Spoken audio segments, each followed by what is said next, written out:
there, Dr. Andrea Schnowske from AlignLife of Peoria. We are really excited today to show you a little bit more about some recipes we've been trying at home. I've been talking to some patients over the past couple weeks about some snack foods that are healthier options. One of those we're going to talk about today is kale chips. So for kale, if you've never seen it before, it's got these nice curly leaves on one side and then the other side is a thick stem. The great thing about this is typically when you're baking it, it's going to get nice and crispy, so it kind of resembles a chip or popcorn. Then it's got that nice salty snack flavor to it as well. So what you do is you take the leaves and you pull them away from that thick stem here. And then normally what I do is I put all the leaves in a colander and rinse them off before I throw them onto a baking sheet. So you just kind of rip those up so they're smaller pieces. And then I'll take my colander and typically rinse it in the sink. I've already rinsed this already, so just for ease of use, you can do it before or after you tear it from the stem. And then what you're going to do is you're going to lay this out on a baking sheet.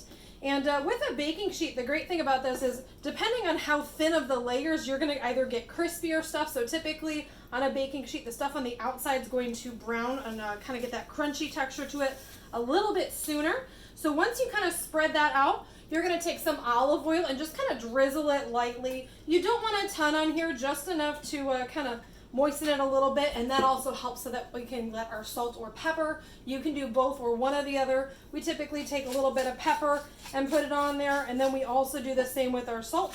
You can go a little bit more generous on the salt if you're using the pink Himalayan salt.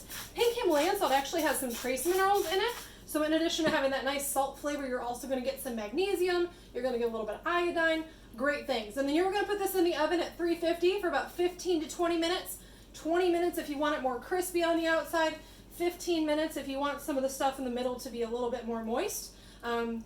Typically I find we do about 15 minutes. The outside's a little bit crunchy. The inside's still got some of that kind of wilted lettuce flavor. So this is a great alternative to chips or popcorn, and it's very healthy for you as well. So thanks for tuning in, and hopefully you'll join us for some more recipes this week.